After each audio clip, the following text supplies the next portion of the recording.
บังรถกล้องชื่อๆนะนี่พี่น้องทางญาติพี่น้องหมู่บ้านเพิ่นเนี่ยมาเยี่ยมยาม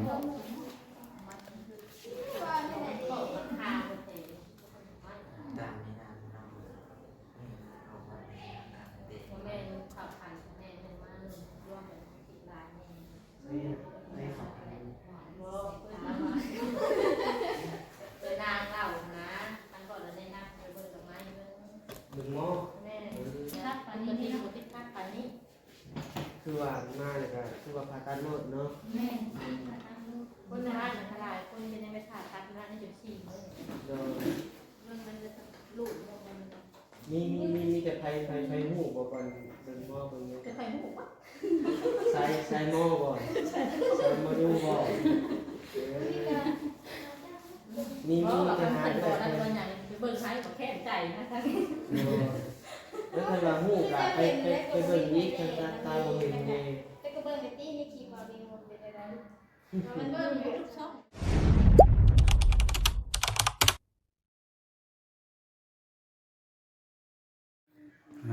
ต่อพี่น้องเลย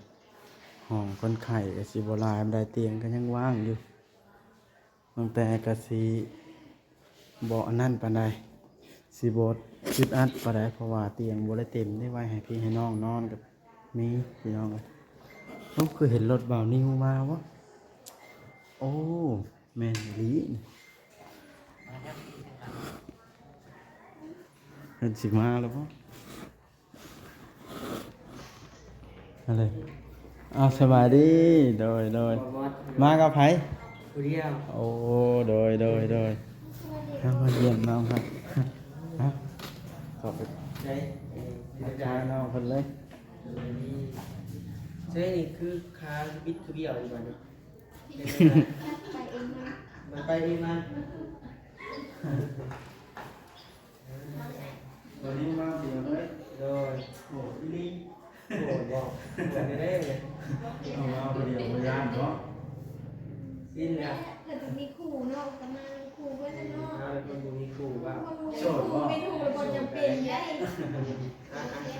หนึ่งกินได้ขนมเนี่ยภาษาไม่หาย กินก็แต่กินเบิ้ลมือกับโบิ้ลเอาเนาะ ใส่ทั้งพ่อทั้งแม่กินน้ำเป็นมัดได้บอกว่าที่เขาได้บอกเขาได้ วันแรกข่าววันแรกเหมือนพี่นะ คือไม่สบายตั้งกล้องไว้ดีๆหรอตามยัง ก็มาเยี่ยมเมืองอาการน้องเพิ่นกับบ่เจ็บปานใดมานี่เพิ่นว่า เป็นได้เนี่ยคือว่าเห็ดบุญเห็ดยังเนี่ยอะไรบอก โอ้ยบุญหาท่าพ่อแล้วบ่ แม่ แล้วหลายมื้อแล้ว โดย ก่อนหาเฮ็ดบุญแม่น้องแต่ละมื้อนึง โดยใช่ อ้าว โดย สบายดีบ่โตพี่น้องบ้านอันตัวแงวมาเยี่ยมเนาะนะ คนใกล้บ้านใกล้เพื่อนก็มาเยี่ยมเลย น้องแพ้ว่าเอ้ย ตาเราเลยมือเนาะใช้หินเกกะเนี่ย เครื่องยังมาฮอดอยู่เนาะได้ขนาดค่ะ เรื่องค่ะเพิ่นว่าถ่ายอีก4 มื้อ เพิ่นบ่ได้มากวดอาการมึงบ่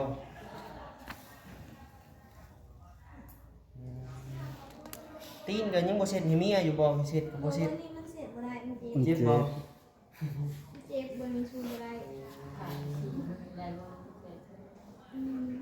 ถ่ายอีก3มื้อ เพิ่นว่ากำลังว่า4 มื้อ มาว่ามื้อนี้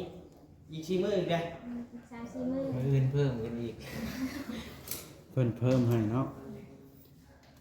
ไปเยี่ยมเบิ่ง น้องแพ้ว่าขี่รถหยังมา จับ โอ้ลุงชันมอใหญ่เพิ่นก็ว่าทางไอ้เตียงท่านบอกว่าโอ้ลุงเพิ่นแดงเพิ่นเลยเลยว่าท่านมันจะสิเข้าไปเบิ่งว่าทางมอใหญ่ก่อนจะเป็นจังหวะแบบนั้นเนาะ อีก เดี๋ยวอย่างนี้มันตัดไว้ บนในคลิปเห็นครอบครัวแล้วพังครัวไปใส่บุญตะลี่ ใช้อันคำพอจะได้ไปใส่ ว่ากับดองเพิ่นอยู่ ลองเพิ่นอยู่บ้านบ้านนาโบ อ่ะเบิ่งไว้ ไปกลางก้มเลย มันจะเห็นสินะเห็นเป็น บังบังรถบังรถกล้องซื่อๆนะ เราก็นั่นเอง แม่ ดอกไม้เลยนั่นเองเลยค่ะ นี่พี่น้อง นี่ครับบ่ได้ ทางญาติพี่น้องหมู่บ้านเพิ่นน่ะมาเยี่ยมยาม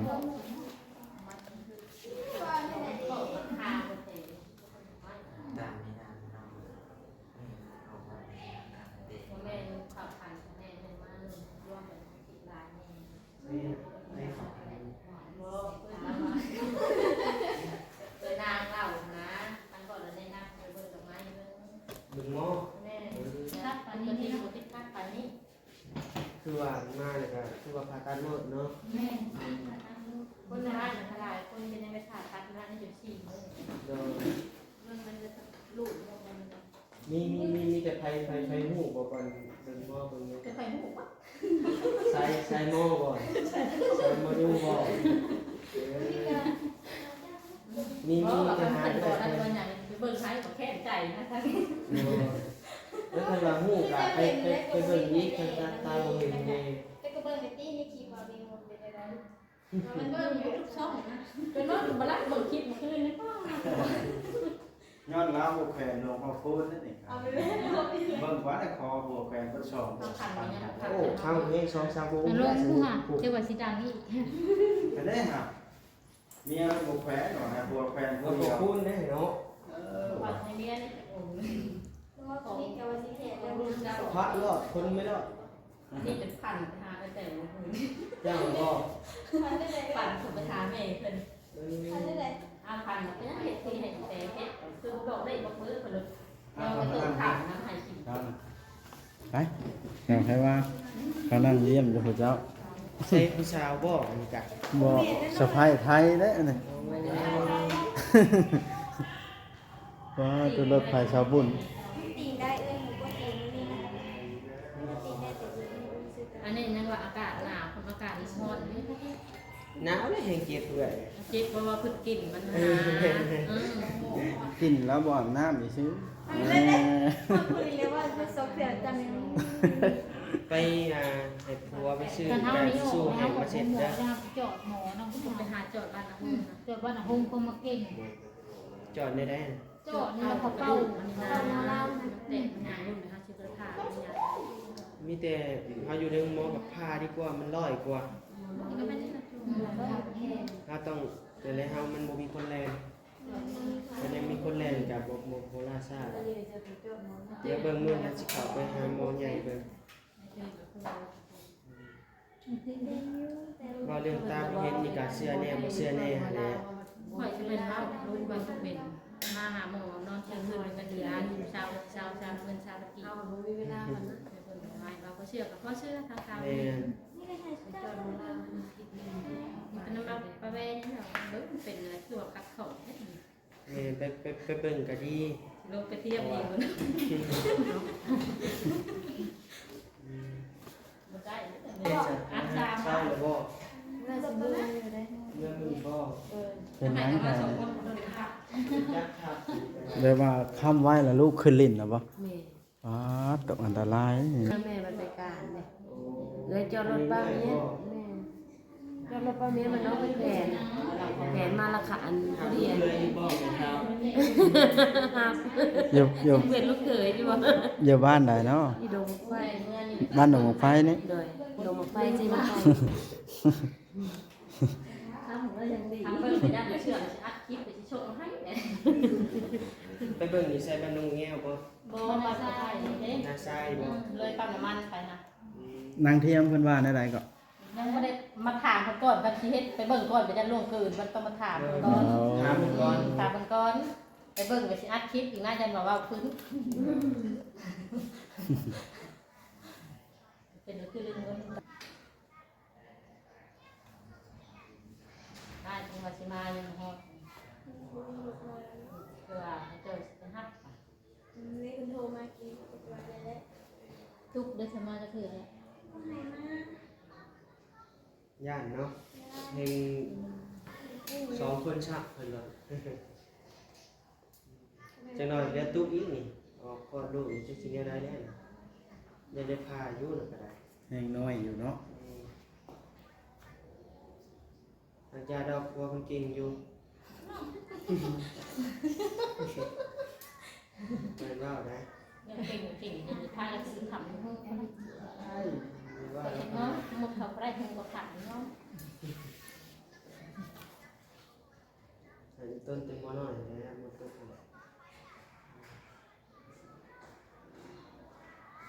ใครจะยามหนาวเนาะจะยามร้อนในพวกแห้ง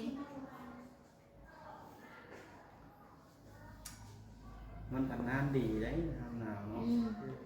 มันอยากคมไว้ตลอด จะยามร้อนถึงร้อนชิมแล้วมันเนาะมันร้อนมันยาม ยาม ขาด ร้อนแบบโอ้ ทำบัตรเตียนเป็นห่วงโทรมาทักมาถามอาการ บอกก็ไม่ได้เลยนะ เห็นชาวผู้ดูเลย นี่เป็น เรียนกันเรียนได้อยู่แต่ว่าเรื่องเงินเรื่องคำนี่แหละจะเป็นเชียร์ได้นะเรียนมันบ่พอแต่ว่าได้ยินจากปากบัตรเตียนกับกล้าอยู่ไปเรียนซีเบิร์ครับ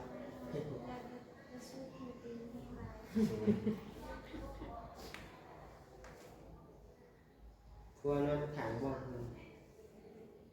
นอนพับแดดเป็นลมคือนอนอยู่ เป็นนอนอยู่ดีบ่ เนาะมันก็เต็ม โอ้ยจังเลยตี แต่ กั ระ น วั บ่ ง ที่ ได้ระวังได้พี่จะระวังคือกระทะมาปุ๊บเฮ้ยไปนอนอยู่พุ่นอ่ะคือว่าเสียอีหยังเหรอร่วงไปก็เสียไปรับอยู่ในนั้น รอบคืน เรา ก็ เตรี ได้ ยมนั่นเนาะ รอบเตียง ต้องทำโจทย์ตีกูบอกจะเอา เตรียมผ่าตัดเตรียม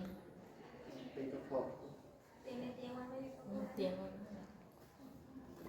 ที่นกกระเตียงนี่แหละค่ะ ที่สักพี่น้องมาเยี่ยมเราก็มีกำลังใจเนาะยิ้มขึ้น มาแล้วมันกับมันใส่สูง เหมือนว่าได้หมอถูกกระโดดกระดูกเก่งอย่างเงี้ย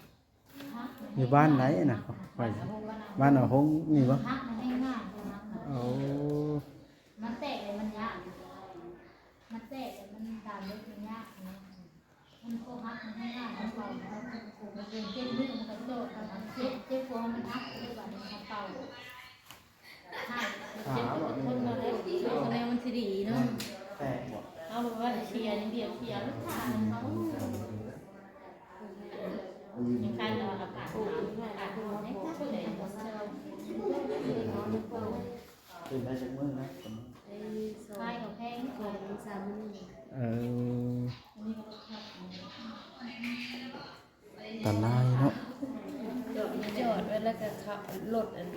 ดึงมาไปซื้อแล้วก็มีเขามาเนี่ยอันนี้กันลูกโบกได้ครับอันนี้กันลูกโบกกันข้าวแกงกันลูกโบกมาแตกในแตกในแบบอันหน้าแข่ง2 ปีปลาย หากระช่องปีก็บ่เป็นใหญ่เด้ค่ะ 2 ปี 4 เดือน โอ้ตัวเป็นใหญ่ คน4-5 ปีแล้ว ว่า5 ปีเลยนะ เอ้าเมื่อวานเนี่ยตะกี้เพิ่นว่าอันเสียนั้นแบบเพิ่นแบบอันให้อยากกินนมเด้2 ปีฝ่ายพันดีนี่เห็นนี่ใจดูใจ ลูกกันปี7 เดือนโดนเบิ่งไปมาเบิ่งบ่แล้วว่า เอ้าเมื่อบ้านพ่อเพิ่นเขาจึงว่า 3-4 ปีแล้วเพิ่น อืมลูกสาวได้จากปีแล้วนะ 14 เออ แซ่บมากนะมีเวลาคือมีเวลา ก็แบบมันก็มัน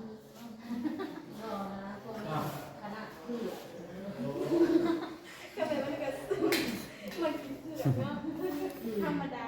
อยู่กับบ่ได้บ่ในใน YouTube ก็บ่คักแค่มาสัมภาษณ์เอง เนี่ยสารับก็ดีใจถ้าหาน้องมาเยี่ยมนะกำลังใจสิดีเศร้าไว้ดอกแบบนี้ อ้าว กันประมาณยังให้ ฮะ กันมาวานซื้อยังให้ อันนี้ อากาศเย็นนะเนาะ นี่ก็เพิ่นซักยาระงับความเจ็บไว้เด้ถ้าเบิดพิษยาก็เป็นปราบมาอีกฮะ เขาถือเนี่ยเปิด 11เนาะ11ประชาชนต่ำเอาเบิ่งคลิปเพิ่นแล้วเบิ่งเฮ็ดเพิ่นให้นำเฮาก็ได้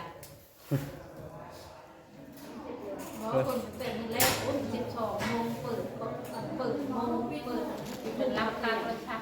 เป็นน้ำบะเตียงก่อนมันเป็นเพียงที่เตะเนี่ยว่ะคือว่ามื้อนี้เฮ็ดบุญ ก็ว่าเฮ็ดบุญอยู่ดีๆเนาะเห็นเฮาก็เบิ่งคลิปเฮ็ดบุญนั้นอยู่ดี เฮ็ดบุญเดือ ๆแล้วบัดเอ้า มาตรฐานมันจะเป็นพ่อเป็นลุงแล้วเป็นเฮ็ดเป็นพิษของลูกก็เจที่ไปต่ำค่ะอันเฮ็ดอันนี้แล้วแม่บ่เอ้ยมื้อวานนี่สิบ่แม่นเฮ็ดปีนี้บ่เฮ็ดมื้อนี้รถบุญเฮ็ดสิบ่แม่นบุญบ่แม่นเอาเบิ่งมันแม่นบ่อีเตะนี่ว่าเราเบิ่งกะคักกว่าอีเตะ เขาก็เบิ่งคลิปเขาบ่าวต้าบ่าวเวียดบ่าวนั่นเอาลง เลยถ้าจะเป็นแบบเป็นเตะนิ่งมื้อนึงตู้มันถือมาเขาก็ให้จับตัวบุญไปใกล้ตัวบุญไปมา เขาบ่ให้มาได้ เราบ่มาได้ทำให้บุญให้เขา บริสุทธิ์อีกเงินมันก็บ่ได้ปกติเฮ็ดบุญมันต้องมีคุณพ่อคุณแม่สู่คุณพ่อคุณแม่ ก็จะว่าไม่เคยนะก็เป็นพาจับ โบอยากเฮ็ดเลยเนาะชีวิตแบบแล้วบุญใหญ่บ่นะว่าไงแล้ว เดินวัดบ้านนั้น แม่นเดือนใดได้ยาก แม่ปกติแล้ว ใครจะเป็นอะไรก็ ใครจะเฮ็ด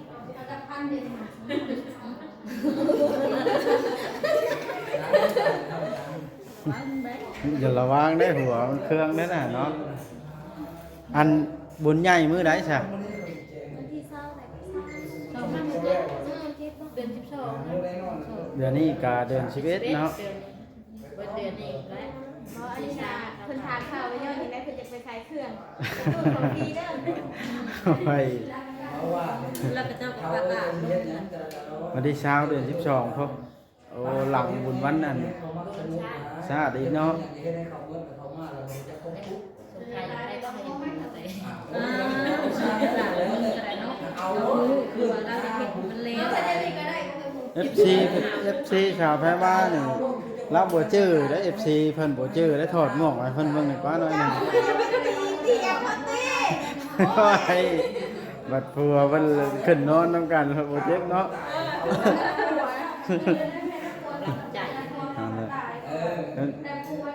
ผัวนอนตื่นบ่เห็นผัวเพิ่นเว้า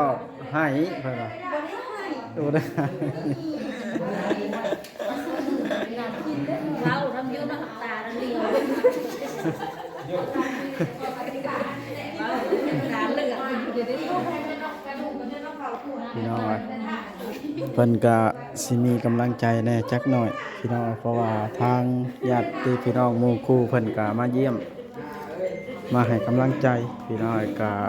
ทางเฮาก็ซอยหยังบ่ได้หลายพี่น้องเอ้ยก็มีแต่ซอยให้กำลังใจเพิ่นนี่แหละเนาะพี่น้องก็สิบ่มีหยังหลายพี่น้องเอ้ยคลิปนี้ทางเฮาก็สิได้ขอตัวไปกับทีมงานก่อนเพราะว่าเขาโทรนำแล้วจังใดก็ดีเช้าไว้ๆเด้อน้องแต่สู้ๆ อดใจรอจังหน่อยก็ฮอดมื้อพาแล้วเนาะมาเยี่ยมสินอนพี่เลยบ่แมลงนี่ น้องแล้วทางน้อยได้จ้ะ แม่นบ่ ประมาณจักน้อยก็ได้มื้อแล้ว เอาไม่ว่าตั้งใจมาเยี่ยมเลย แม่ โอ้เห็นบ่ฮะหมู่คู่หมู่เพื่อนมาเยี่ยม ผ่าตัดแทนความใจนะเดี๋ยวนี้ เอา มันจะไปดูหม้อให้แน่เลย เลยโอเคข่อยกลับก่อนเด้อน้องแต่เด้อ สู้ๆกลับก่อนเด้อบัดนี้พระเจ้าอยู่สุดยอดเลยพี่น้องเอ้ยกลับก่อนบาดนะเอ้าสบายดีออกมาทางนี้บัดพ่อทางนี้มาเยี่ยมเพิ่นบ่โอ้หากนมาฮอดบ่โอ้เลย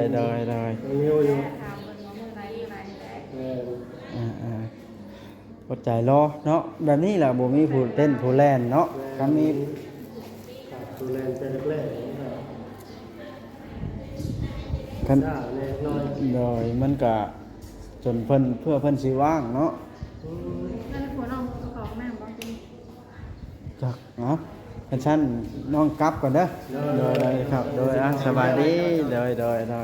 ครับก็มาเยี่ยมเพิ่นเดินเติบแล้วโดยเข้าไปเยี่ยมเพิ่นพี่น้องสาวบุญครับสองหนึ่งเพิ่น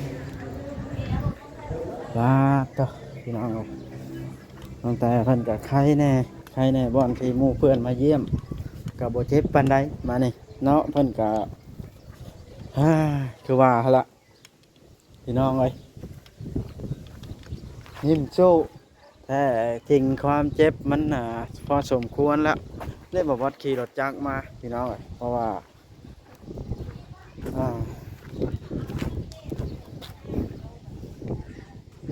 บ่ได้ขี่รถกระบะมาเนี่ยมันเปลืองน้ำมันหลายมาเยี่ยมเพิ่นผู้มือมาให้กำลังใจอะไรพี่น้องเอ้ยคือว่าละซอยอย่างกับบ่ได้หลายพี่น้องเอ้ยนี่เดี๋ยวมาถ่ายให้ FC เบิ่งเพราะว่าเขาก็คือเห็นนั่นแหละพี่น้องเอ้ยเอาโอเคพี่น้องเอ้ยคลิปนี้ก็เราจะได้ขอตัวกลับก่อนเนาะไปกับทีมงานก่อนบอกเลยพอลูกแพทย์โทรนำแล้วพี่น้องเอ้ยไปเยี่ยมชาวใบว่าซันเพราะว่าชาวใบกับอาการกำเริบแล้วไปเจาะไปคอยเพิ่นก่อนอันนั้นก็ได้